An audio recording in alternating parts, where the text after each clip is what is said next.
Hello beautiful people, এটি দীঘলীয়া বিৰতিৰ পিছত আজি মই এটা ভিডিও লৈ আহিছো।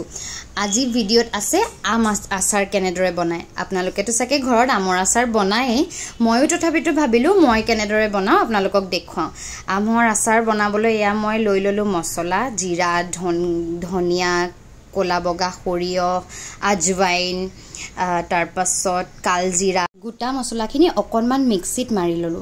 তাৰ পাছত কেৰাহীত অলপ তেল দি কেইটামান পাঁচফোৰণ ফুটাই ললো। তাৰ পিছত আৰু মছলাখিনি দেখিছে তেনেদৰে দি দিলো। তাৰ পিছত কিন্তু মছলাখিনি দি মই গেছটো বন্ধ কৰি দিলো। গেছটো বন্ধ কৰি তাৰ পাছত আমখিনি ধুনীয়াকৈ মিক্স কৰি ললো। মিক্স কৰি মোৰ আচাৰ ৰেডি। তাৰ পিছত মই আকৌ চিচাৰ বটল থৈ দিছো। আপোনালোকে কিন্তু আচাৰ বনালে চিচাৰ বটলত থব দেই। চিচাৰ বটলকেইটা একদম ধুনীয়াকৈ ধুই মেলি শুকুৱাই থৈছিলো। তাৰ পাছত আচাৰ বটলত ভৰাই একেবাৰে ৰেডি। খাবলৈ কিন্তু বিৰাট ধুনীয়া হৈছিলে। এই ৰ'ব মাজত আকৌ নিমখ হালধি দিয়াৰ কথা ক'বলৈ পাহৰিলোৱে নহয়। মাজতে নিমখ হালধিও দিছিলো, সেইটো ভিডিঅ'তে দেখুৱা নহ'লে।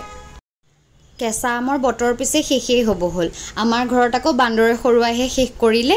পিছে আপোনালোকে আমৰ আচাৰ বনালে নে নাই কমেণ্ট কৰি জনাব, আৰু লগতে কিহৰ আচাৰ বনায় তাকো জনাব। আন এটি নতুন ভিডিঅ'লৈ অতি সোনকালে আহি আছো। আপোনালোক কিন্তু ৰৈ থাকিব দেই।